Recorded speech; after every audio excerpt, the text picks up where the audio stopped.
چې ستا خطونه را برسېره کړمه ورته جړا د حده ډېره کړمه او چې په ځوانۍ کې رانه ایره نه شوې پیرې کې څنګه به دې ایره کړمه. بسم الله الرحمن الرحیم. ټولو راغلو مېلمنو ته د زړه د کومې نه په خیرالې او مننه وایم او د چینار ادبي ټولنې چې کوم دا دومره ښکلی پروګرام راکړلی موږ ته یې پکې بلنه راکړې ده د هغوی هم ډېره شکریه ادا کوم. نو غوښتنه د شعرونو ده نو غزل مطلع ده چې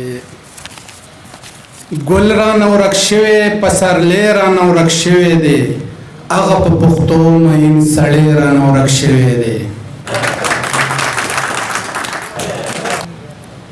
ګل رانه ورک شوی پسرلی رانه ورک شوی دی هغه په پښتو مهین سړی رانه ورک شوی دی.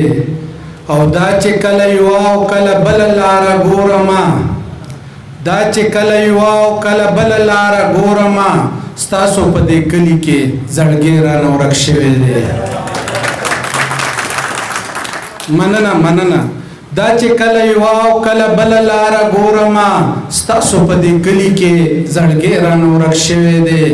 او یا د پښتنو قاتله ته هم په بم والوځې یا د پښتنو قاتله ته هم په بم والوځې ستا د بم چاودنو کې بچی رانه ورک شوی دی.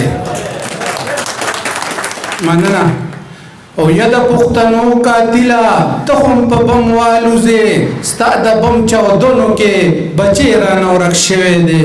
او ورکه غریبي شه په دیدن پسې ړوند شومه ورکه غریبي شه په دیدن پسې ړوند شومه منډه دې قسم دې یار ژوندی رانه ورک شوی دی. مننه مننه.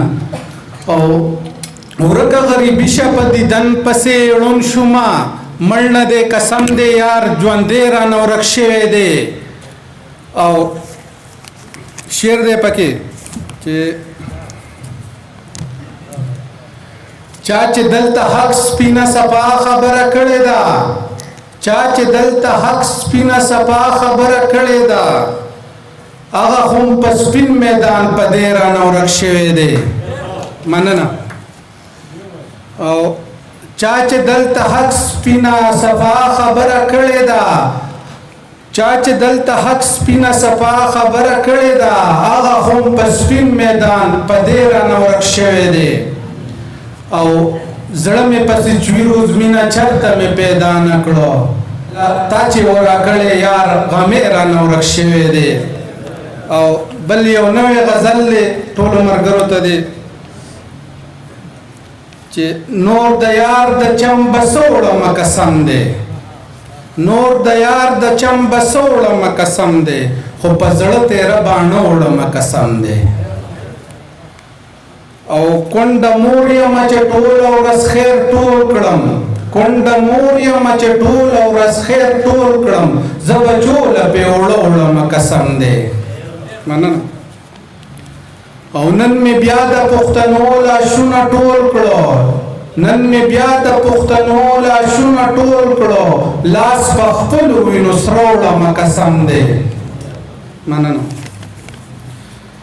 د هجران په تورو شپو کې به مې مل وي دا تصویر به د نن زه وړمه قسم دی.